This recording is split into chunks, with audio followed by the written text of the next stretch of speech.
In this video, I will be showing you 7 extremely helpful settings that I personally use in PvP.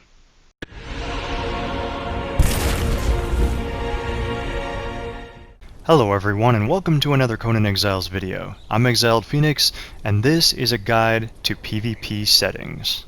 Now this is going to be a bit of a shorter video. I do plan on posting this as a third video for the week. I won't always be posting a third video weekly, but from time to time, depending on how much time I have, I may just post a shorter video like this as one of my second videos for the week, just because I may not have quite so much free time to edit and stuff. But if you enjoy videos like this, or have any tips for future videos, leave a comment down below. And if you like this video, then like it! Alright, so for our first tip, we are going to need to be at the main menu, because this setting is only accessible from there. And we want to go to our video settings, and scroll down to this drop down. Now, by default, it'll be on quality, so you won't see some of these other sliders. But what we want to do is turn it to performance. And then what I like to do is turn my vertical FOV all the way up.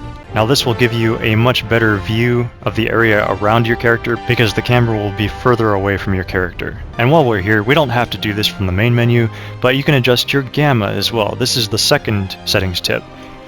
By turning this all the way up, it makes your screen a little bit brighter, and it'll be a lot easier to see in darker places. Alright, so now that we have the main menu tips out of the way, we can go back into our settings in the game, and we go over to gameplay. And now this is essentially tip number 3. What we want to do is basically turn off contextual controls. I want to make sure that's not toggle. You can also turn off journey steps if you want, so that's one less thing that's going to be showing on your screen. I also like to turn off weapon trails because that's one less thing that can cause lag. I don't know for sure if it helps, but I would assume it does because it's one less animation on the screen while you're attacking. And then down here at the very bottom, I like to uncheck this auto switch next lock target. Because if you are targeting one player and you happen to kill him, you want to be able to loot his body and not be locked on to something else immediately afterward. Guys, I just realized I haven't actually put this in a video yet, but thank you all for 1,000 subs. I appreciate all of you. If you haven't subscribed yet and you like this kind of content, hit that subscribe button. It's free and you can always change your mind later. Alright, so tip number 4, and this one's not super important since Age of Sorcery because you don't really have that many buffs displayed at one time anymore, but it still helps. You can shrink your HUD buff scale down to whatever you want it so that it's a little smaller. Right now I have mine on 0.6, and this is how I've been playing since as long as I can remember. So basically everything I did, that essentially just kind of clears up your screen a little bit. So I've taken some buffs, and you can see up there in the top left, they're pretty small, so they're not taking up much room on my screen. And then there's nothing on the bottom left, bottom right, or top right taking up room on my screen. Now notice you can see my health bar numbers and my stamina numbers, and that brings us to our 5th tip. So we go back into our gameplay settings, and you want to checkmark show bar values. I don't believe this is checkmarked by default. And that will not only show you your health numbers, but also the enemy's health numbers. Now this is helpful if you know how much damage approximately your weapons will do to the enemy, because then you can make an estimate of how many more hits it'll take to kill the enemy.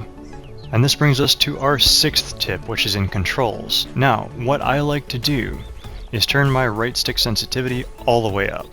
Now what that does is essentially allow you to pan your camera around really fast and see what's behind you and stuff if someone's chasing you, and I'll show you that in a second. But what I also like to do is change my aim mode sensitivity a little bit too. I like to bring this up, because this is for when you're aiming down the sights on your bow essentially.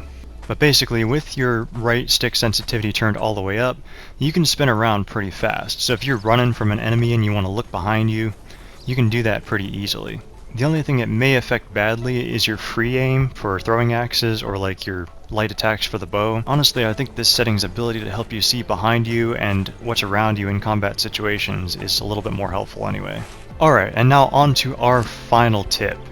What I do whenever I'm in a PvP situation, or really anytime in general now, I set my sort setting to heaviest first.